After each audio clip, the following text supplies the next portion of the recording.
গল্প মুটুসি। লেখনীতে রিতেশিনী মহাবিশ। পর্ব ২। বড়দের মতো করেই বলল চড়ুই। আচ্ছা, বুঝতে পেরেছি, তুমি হয়তো তুতলিই কথা বলো। সমস্যা নেই, তুমি তোমার মতো করেই ডেকো। তৎক্ষণি একজন টিচার এসে উপস্থিত হলেন ক্লাসে। ছোট বাচ্চাদের দলবল দাঁড়িয়ে সমন্বয়ে সালাম দিল। দু একজন ছাড়া বাকি সবাই দাঁড়ালো, তবে কেউ কেউ অপ্রস্তুত হয়েই বসেই রইল। চড়ুই উঠে দাঁড়ানোর সময় বীরকেও দাঁড়াতে ইশারা করল। টিচার হাসি মুখে সবাইকে বসতে বললেন। তারপর সুন্দর করে দু একটি কথা বলে পরিচয় পর্বে চলে গেলেন তিনি। তার কথা মতো একদিক থেকে একে একে শিক্ষার্থীরা তাদের নাম বলছে। এবার চড়ুই আর বীরের পালা এলো। প্রথমে বীর দাঁড়িয়ে বলল, আমার নাম আজান বিল সিকদার। বীরের প্রেসক্রিপশন শুনে টিচার একটু ইতস্তত হলেন। পাশ থেকে চড়ুই টপ করেই বলে উঠলেন, মিস, ওর নাম আজান বীর সিকদার। তখনই পেছন থেকে মোটা গলায় একটা ছেলে কটু হেসে উচ্চস্বরে বলে উঠল, আরে তোতলা রে তোতলা। তার সাথে তাল মেলাতে পাশ করে কয়েকজন হিহি করে হেসে দিলেন। টিচার দ্রুত পরিস্থিতি সামাল দেওয়ার জন্য গম্ভীর মুখে সেই ছেলেটির দিকে তাকালেন। তারপর মৃদু ধমকের সুরে বললেন, বাচ্চারা সাইলেন্ট, কেউ কোনো কথা বলবে না, কোনো হাসাহাসি হবে না, না হলে মিস তোমাদের পানিশমেন্ট করবে। তারপর বীরের দিকে তাকিয়ে নরম সুরে বললেন, তুমি বসো বীর। বীর বাধ্য ছেলের মতো চুপচাপ বসে পড়ল। হঠাৎ সৃষ্টি হওয়া ক্লাসের পরিস্থিতি কিছুই তার মাথায় ঢুকল না। না তো তাকে নিয়ে করা কটূক্তি, না অন্য কিছু। মিসের ধমকে ক্লাসরুম আবার নিস্তব্ধ হয়ে এলো। চড়ুই তখনও পেছনে ঘাড় ঘুরিয়ে মোটা ছেলেটার দিকে কটমট দৃষ্টিতে তাকিয়ে আছে। মিস তার মাথায় হাত রেখে বললেন, এই যে মা, তোমার নাম বলো। এবার চড়ুই দাঁড়িয়ে গিয়ে বলল, আমার নাম চড়ুই। চড়ুইকে স্কুলে নামিয়ে দিয়ে মোটরসি সোজা চলে এলো সাহেব বাজারে। শহরের ব্যস্ত এই বাণিজ্যিক এলাকার অবস্থিত একটি নামকরা সিঙ্গার কোম্পানির শোরুমেই তার বর্তমান কর্মস্থল। মার্কেটের প্যাকিং লটে বাইক পার্ক করে মুটুসি দ্রুত পায়ে শোরুমে এসে সোজা পেছনের গোডাউনে ঢুকে পড়ল। ঘাড় থেকে ছোট সাইড ব্যাগটা নামিয়ে একপাশে রাখল। তারপর ডয়ার খুলে কোম্পানির লোগোযুক্ত ঘাড় কমলা রঙের একটি টি শার্ট বের করে নিল। টি শার্টটা মাথা গলিয়ে গায়ের উপর নামাতে না নামাতেই তার বয়সী এক মেয়ে ভেতরে ঢুকল। এই সময় মোটুসিকে দেখে রোমো একটু অবাক হলো বোধহয়। হাতের ব্যাগটা রেখে বলল, আরে মো, আজকে এত তাড়াতাড়ি যে? মোটুসি টি শার্টের ভাঁজ ঠিক করতে করতে বলল, চড়ুইকে স্কুলে দিয়ে সোজা চলে এসেছি। মেয়েকে স্কুলে ভর্তি করলে? হ্যাঁ। কোন স্কুলে? বেন্টিকাল কিন্ডারগার্টেন। রুমু কপালে ভাঁজ ফেলে বলল, শুনেছি ওই স্কুলটাতে নাকি অনেক খরচ, প্রতি মাসে প্রায় মোটা অঙ্কের টাকা দিতে হয়। তার উপর বছরের নানা ধরনের ফিয়ের তো শেষই নেই। রোমো যে ঘুরিয়ে পেঁচিয়ে তার আর্থিক বহন ক্ষমতার উপর প্রশ্ন তুলতে চাইছে তা বুঝতে বাকি রইল না মোটুসির। চড়ুইকে এই স্কুলে ভর্তি করানো সংক্ষেপে এখন সে চাইলেও অনেক যুক্তি দিতে পারবে। তবে এই মুহূর্তে মোটুসি কথা বাড়াতে চাইল না। মলিন হেসে কেবল বলল, আসলে রোমু, স্কুলটা ভালো লেগেছে আমার কাছে, চড়ুইয়েরও খুব পছন্দ হয়েছে। ও খুব ইন্টারেস্ট ছিল সেখানে পড়ার জন্য।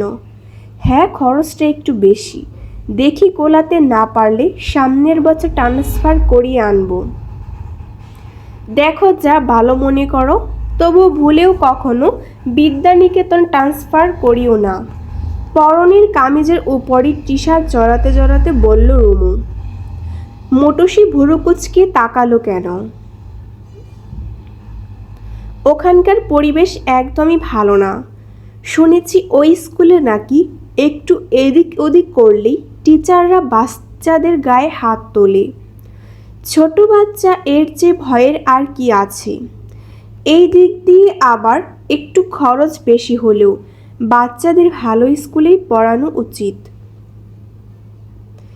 এমন সময় দরজার বাইরে থেকে ম্যানেজারের ডাক ভেসে এলো, কাস্টমার এসেছে। রোমো বিরক্ত হয়ে দাঁত চিপে বলল, মানুষজনের খেয়ে দেই কাজ নেই, এত সকাল সকাল কেন মার্কেটে ফ্রিজ টিভি কিনতে আসে? নিজেরা শান্তিতে থাকবে না, আমাদেরও একটু থাকতে দেবে না। রোমোর বিরক্তি দেখে নিঃশব্দেই হাসল মোটুসি। নিচু স্বরে বলল, আসতে বলো রোমু, খলিল ভাইয়ার কানে গেলে ভাববে আমরা এভাবেই তার কাস্টমার ভাগাই। দ্রুত হাতে নিজেদের ব্যাগ ও অন্যান্য জিনিস ড্রয়ারে গুছিয়ে রেখে গোডাউন থেকে শোরুমের সামনে বেরিয়ে এলো তারা। এখন প্রোডাক্টের সত্য মিথ্যা গুণাগুণ গিয়ে কাস্টমারের মাথা খাওয়ার পালা। প্রথম ক্লাস শেষে সাফওয়ান ফিডার নিয়ে এসে দরজা থেকে বীরকে দেখল। বীর আর চড়ুই একসাথে মাথা নুইয়ে মন দিয়ে খাতায় কিছু একটা করছে। বীরকে স্বাভাবিক হাস্যোজ্জ্বল দেখে স্বস্তি পেল সাফওয়ান। ওকে চড়ুইয়ের সাথে ব্যস্ত থাকতে দেখে ফিডার নিয়ে আর ভেতরে গেল না, দরজা থেকেই ফিরে গেল সে। দ্বিতীয় পিরিয়ডের শুরুতেই নীতি এলো ক্লাসে। এসে সবার উদ্দেশ্যে বলল, এখানে আজান বীর শিকদার কে? নিজের নাম শুনে খাতা থেকে মুখ তুলে নীতির দিকে তাকালো বীর। কিন্তু কি করবে? তৎক্ষণাৎ বুঝে উঠতে পারল না।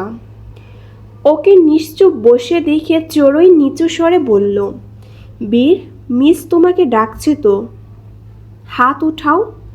বলেই চড়ুই নিজেই বীরের হাত উঠিয়ে দিল। বীরকে হাত উঠাতে দেখে নীতি জিজ্ঞাসা করল, তোমার নাম বীর? বীর উপর নিচ মাথা নাড়িয়ে হ্যাঁ বোঝালো। নীতি এবার পরনের শাড়ি কুচি ধরে বীরের দিকে এগিয়ে এলো। ওর গাল টেনে দিয়ে বলল, how cute, like that, like সোন। বীর বাবা, তোমার কোনো সমস্যা হলে আমাকে বলবে কেমন? আমি তোমার নীতি মিস, অবশ্যই মিসের চেয়েও বেশি কিছু।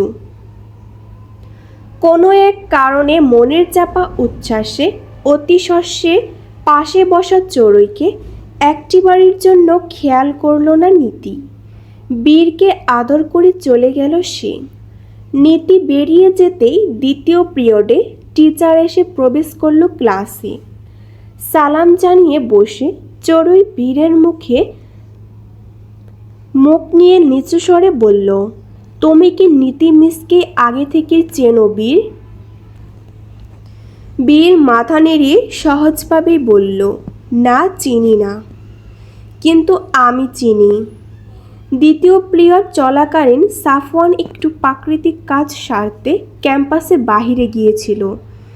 কাজ ছেড়ে ফিরে দেখল টিফিনের ঘন্টা আরও আগে বেজে গেছে। সে দ্রুত বীরের ক্লাসরুমের দিকে ছুটল।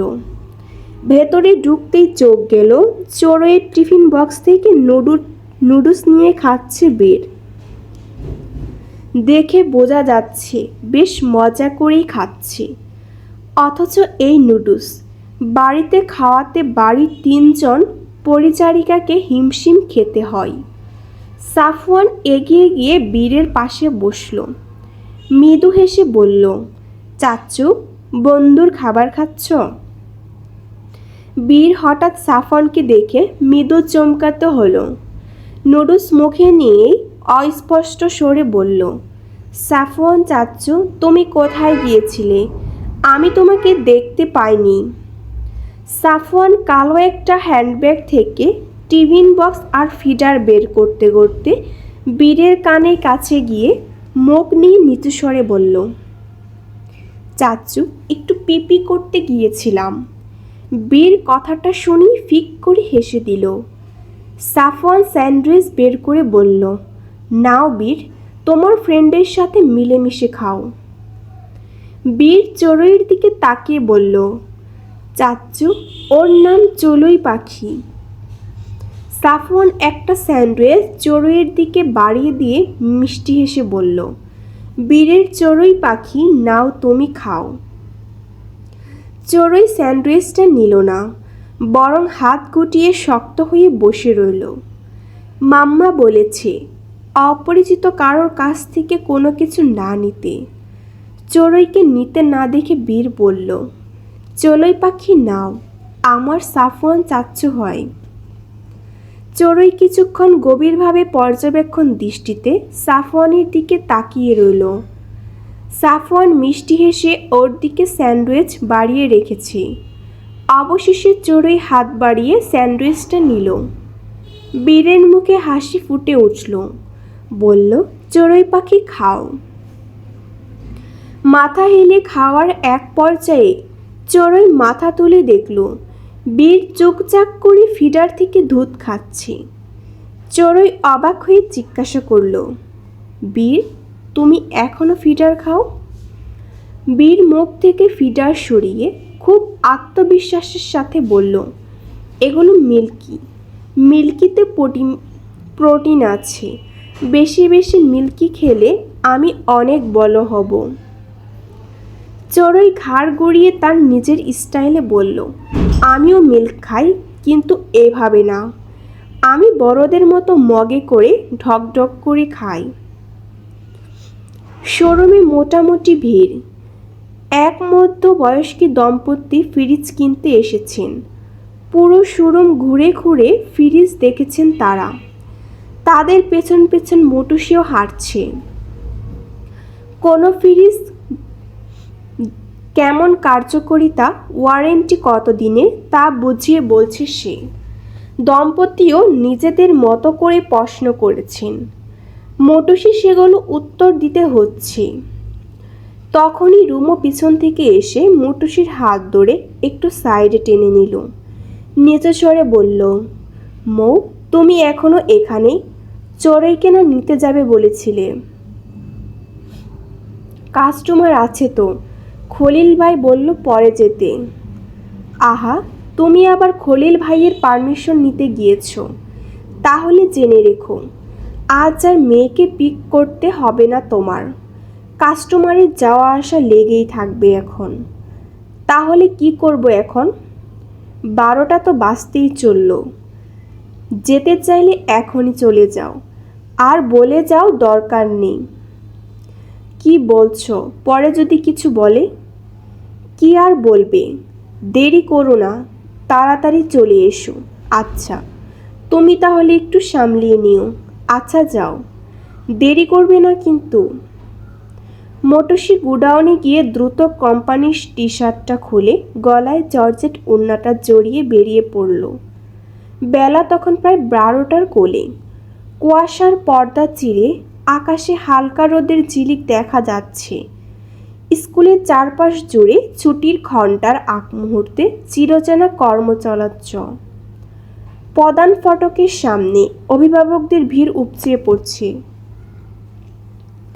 রিক্সা, প্রাইভেট কার আর বাইকের জটলায় সরগরম হয়ে উঠেছে সামনের পুরো রাস্তাটা। দক্ষ হাতে স্টায়ারিং ঘোরাচ্ছে স্কুল অভিমুখী বোরাক শিকদার। একই সাথে জরুরি এক কলে ব্যস্ত সে। বা কানে ব্লুটুথ হেডফোন লাগিয়ে অর্ণগোল কথা বলে চলেছে ফোনের ওপাশের ব্যক্তিটির সাথে। এদিকে গাড়ির স্পিডও কিছুটা হাই। হাতের সময় একেবারেই কম। বীরের স্কুল ছুটি হলো বলে কেবলমাত্র ছেলেকে সারপ্রাইজ করতে, ছেলের মুখে এক চিলটি হাসি দেখতে। ইম্পর্টেন্ট কাজ ছেড়ে ছুড়ে ছুটি এসেছে, কিন্তু তার কাজ যেন থামবার নয় কিছুতেই। ড্রাইভারকে আসতে মানা করেও কি যে এক মুসিবতে পড়েছে সে। স্কুলের সামনে লোক সমাগম দেখে এক প্রকার তাড়াহুড়া করে গাড়িতে রাস্তায় একপাশে সাইডে নিয়ে গেল বোরাক। ফোনের দিকে মনোযোগ দিতে গিয়ে এদিকে খানিক বেখেয়ালি হলে পড়ল সে। লুকিং গ্লাসের পেছনের অবস্থা না দেখে রিভার্স গিয়ারের গাড়িটা সামান্য ব্যাক করল। ঠিক সেই মুহূর্তে কিছু একটা খটকা লাগলো তার। মুহূর্তখানিক একইভাবে বসে থেকে কিছু আন্দাজ করার চেষ্টা করল। ও শিট! ইয়ারবাডটা খুলে সিটে ছুঁড়ে দিয়ে দ্রুত গাড়ি থেকে নেমে পিছনের দিকে ছুটে গেল বোরাক। যা ভেবেছিল তাই, বাইক সহ একটা মেয়ে হেলে রাস্তায় পড়ে আছে। বোরাক দুটো মেয়েটির দিকে সাহায্যের হাত বাড়িয়ে দিয়ে অপরাধী তবু বিনয়ের কণ্ঠে বললেন, আই অ্যাম সরি, আপনি ঠিক আছেন? এদিকে মুটুসির চোখ মুখ শক্ত করে বোরাকের দিকে তাকিয়ে আছে। নড়ছেও না, চড়ছেও না, উঠছেও না। চোখ দিয়ে আগুন ঝরছে তার, যেন তাকিয়ে ভরসা করে দেবে আস্ত বোরাক শিকদারকে। ইতিমধ্যেই আশেপাশে দু একজন পথচারী এসে স্বভাব মতোই তাদের ঘিরে ধরেছে। মুটুসিকে অনর রুদ্রমুখী হয়ে থাকতে দেখে ভুরু কুচকালো বোরাক। ওর পলকহীন চোখের সামনে হাত নাড়িয়ে বলল, হ্যালো মিস, আপনি কি খুব বেশি ব্যথা পেয়েছেন হসপিটালে? কথাটা শেষ করাতে পারল না বোরাক। তার আগেই মুটুসি এক ঝটকায় উঠে দাঁড়ালো। খুব একটা জোরে চোট লাগেনি, ডান হাঁটুটা সামনে ছিলে গেছে হয়তো। টনটন করছে জায়গাটা, জ্বলছেও খুব। তবে এতটুকুই কাহিল হওয়ার পাত্র নয় সে। দাঁড়িয়ে দাঁতে দাঁত চেপে গজগজ করতে করতে পরনের স্কার্ট ছড়াতে শুরু করল মুটুসি। বোরাক অবাক হয়ে ওর কাণ্ড দেখছে। একটু আগে যে মেয়ে এমন রণমূর্তির অভিব্যক্তি দেখেছিল, সে এখন বুঝি চেঁচিয়ে চারপাশের 10টা মানুষের জড়ো করে তাকে গণদোলায় দেওয়ার ব্যবস্থা করবে। সেই মেয়ে এখন এত শান্ত, জারি দেওয়া কিংবা মানুষ ডাকা তো দূরের কথা, মুখ দিয়েও রাগ কাটছে না একটাও। বাক প্রতিবন্ধী নাকি? অত কিছু না ভেবে বোরাক বাইকটা তোলার জন্য পিঠ কুঁচকে দাঁড়ালো মুটুসি। তার আগে এক ঝটকায় নিজেই সেটা তুলে নিল। এরপর কোনো দিক না তাকিয়ে গজগজ করতে করতে বাইকটা ঠেলে হেঁটে হেঁটে রাস্তার অন্য পাশে চলে যেতে লাগলো সে। বোরাক এখন নিশ্চিত মেয়েটা সত্যি হয়তো বাক প্রতিবন্ধী। পাশের কৌতূহলী পথচারীদের মাথাতেও এই একই ভাবনা এলো। এমন একটা দুর্ঘটনা পরেও মুটুসিকে এমন নির্লিপ্তভাবে চলে যেতে দেখে তারও বেশ ভেবে বসলো হয়তো কথাই বলতে পারে না সে। আর তাই অযথা নিজেদের এই সীমাবদ্ধতা প্রকাশে না এনে কোনো ঝামেলা না পাকিয়ে সেখান থেকে চুপচাপ চলে গেল। একজন তো আক্ষেপই করে বসলো, আহারে, মায়াটা দেখতে শুনতে তো ভালোই, কিন্তু কথা কইতে পারে না। বোবা মানুষজন বুঝি একটু বেশি রূপ নিয়ে জন্মায়। পাশের জন বলল, মেয়েটার আচার ব্যবহার ভালো, নরম সরম, হর হাঙ্গামা না করে কি সুন্দর চলে গেল।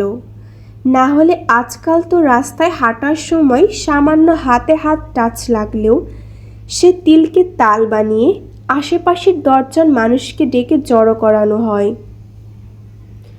তারপর বোরাকের দিকে তাকে উপদেশ ছুড়ল, ভাইজান, মেয়েটা ভালো বলে এবারের মতো পার পেয়ে গেলেন। এখন থেকে গাড়ি একটু দেখে শুনে চালাবেন। দামি গাড়ি আছে বলে চোখ কান বন্ধ করে খালি উড়াইন না। বোরাক লোকটার কথায় দিক একটা মন দিল না। তার দৃষ্টি তখন মুটুসির দিকে। মেয়েটা ডান পা হালকা খুঁড়িয়ে খুঁড়িয়ে হাঁটছে, কলামে মৃদু পায়ের ব্যথা স্পষ্ট। বোরাক কয়েক পা এগিয়ে গিয়ে থেমে গেল। একটা দীর্ঘশ্বাস ফেলে গাড়ির দিকে ফিরে এলো সে। এদিকে মুটুসি অন্য এক পাশে বাইক নিয়ে খাড়া করে রেখে নিজেও তার পাশে কোমরে হাত দিয়ে দাঁড়ালো। ডান হাঁটুটা জ্বলছে খুব, রাগে তার থেকেও বেশি জ্বলছে ভেতরটা। বরাবরই সে একটু বেশি রাগচোটা স্বভাবের, রাগটাও চরম লেভেলের। রাগের মাথায় তার জিহ্বার নির্দিষ্ট কোনো স্টেশন থাকে না, একেবারে লাগাম ছাড়া হয়ে যায়। কি থেকে কি বলে দেয় তার ঠিক ঠিকানা নেই। এমন একটা কথা বেরিয়ে আসে যা মাথায় আনলেও লজ্জা লাগে।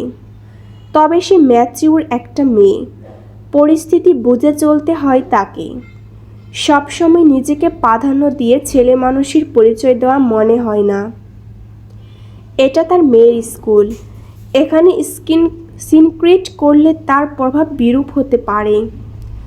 স্কুলের পরিবেশ, অন্য অভিভাবকদের উপস্থিতি, সব মিলিয়ে যে কোনোভাবেই হাসি বিপ্রূপে খোরাক হতে চায় না। তাই অনেক কষ্টে নিজেকে সংযত রেখেছে মুটুসি। সমস্যা থেকে মুখ ঘুরিয়ে দ্রুত পালিয়ে আসাটাও এক প্রকার বুদ্ধিমানের কাজ। মুটুসি লম্বা লম্বা কয়েকটা শ্বাস টেনে নিজেকে একটু শান্ত করার চেষ্টা করলো। তারপর মাথা ঘুরিয়ে বাইকটার দিকে তাকালো একবার। সামনে ডান দিকে প্লাস্টিকের প্যানেলে বেশ বড় একটা জায়গায় স্ক্র্যাচ পড়ে গেছে। দাগটা দেখে চাপা ক্ষোভটা আবারও মাথায় চলে উঠল যেন। রাগে ফুসফুস শব্দ করে পড়েছে। ফর্সা নাকে লাল হওয়ার পাটতার নিঃশ্বাসের সাথে ফুলে ফেঁপে উঠেছে তার।